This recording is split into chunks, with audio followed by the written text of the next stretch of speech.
tata aturan bagaimana mekanisme organisasi ini dijalankan dalam situasi pandemi, Ya, di mana yang biasanya kita bisa melaksanakan PKD, apalagi mulai bulan-bulan kaderisasi nih ya. iya Bang. Harusnya ini lagi gencar-gencarnya melaksanakan PKD, lagi gencar-gencarnya melaksanakan PKL, semua rangkaian kaderisasi lah, semua proses kaderisasi di daerah-daerah, saya yakin semuanya menjadi terhambat dan terganggu. Ya, Nah, kita di PBPMI sebenarnya sedang mempersiapkan ketetapan pleno ya, untuk ya, memberikan apa ya, gambaran dan petunjuk tata laksana kaderisasi melalui online begitulah kira-kira. Sehingga proses kaderisasi itu masih tetap jalan dan nggak mati begitu. Nah, sebagai mahasiswa sebenarnya COVID dampak ekonominya tidak terlalu terasa. Walaupun kemudian yang harus kita pikirkan adalah di tingkat PBPMI kita lagi nyiapin perangkat aturan untuk mekanisme organisasi dan mekanisme kaderisasi itu tetap jalan. Ada kejadian kader-kader kita terpapar virus COVID itu di pelatihan SIG di Kutim di Kalimantan Kutai Timur Timur. tuh. Ya, itu tertularnya sama satu senior yang jadi narasumber SIG. Wah. Ada 5 orang yang terperiksa dan akhirnya jadi, walaupun hasilnya negatif, tapi itu kemudian membuat pelajaran bagi kita bahwa aktivitas kaderisasi yang berhubungan kontak langsung dengan antar sahabat itu kalau bisa dikurangi dulu. Nah, diskusi-diskusi semacam ini yang harus perlu diperbanyak. Yang harus segera kita pikirkan adalah COVID-19 ini mungkin bisa diprediksikan akhir tahun bisa hilang ya, bisa diatasi. Tetapi yang harus mulai kita pikirkan adalah ada budaya organisasi, ada budaya masyarakat yang berubah pasca COVID-19. Ya. Misalnya nanti mungkin akan lebih banyak PKD dan mapaba yang dilakukan secara virtual melalui Zoom dan sebagainya.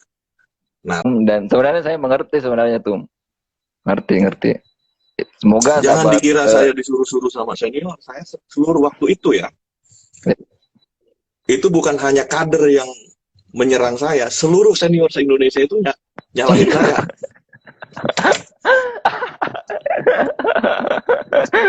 Saya diancam banyak senior, tidak hanya nyinyiran. Kalau makanya bagi saya nyinyiran itu biasa saja. Tapi waktu itu situasi yang memang ini ya, diserang banyak pihak lah, tidak hanya kader, tapi juga senior-senior. Tapi bagi saya yang terpenting adalah saya hanya menjalankan prinsip gitu, dan itu juga dihasilkan dari rapat ke PKD. Tapi di periode saya minta mapaba. Nah, akhirnya sekarang sudah mapaba, Mas. Oh, kalau di Ciputat tuh Nggak tahu saya kalau Ciputat, perasaan ada mapaba, PKD, PKL, nggak ada masalah. Setahu saya dulu se-Indonesia ada Jogja dulu yang langsung PKD karena dianggap ospeknya itu langsung mapaba. Oh, mungkin karena BEM-nya dipegang oleh kadar-kadar PMI ya tuh. Jadi pada saat di ospek gitu. Oh iya. Tetapi waktu itu saya minta untuk mapaba ulang yang dilaksanakan oleh pengurus. Beberapa periode gagal untuk meyakinkan sahabat-sahabat PMI di Jogja, tetapi periode saya secara persuasif saya minta sahabat-sahabat di Jogja saya minta syaratnya untuk diadakan mapaba. Akhirnya separuh dari rayon-rayon itu sudah mapaba. Dan kayaknya periode sekarang sudah semuanya.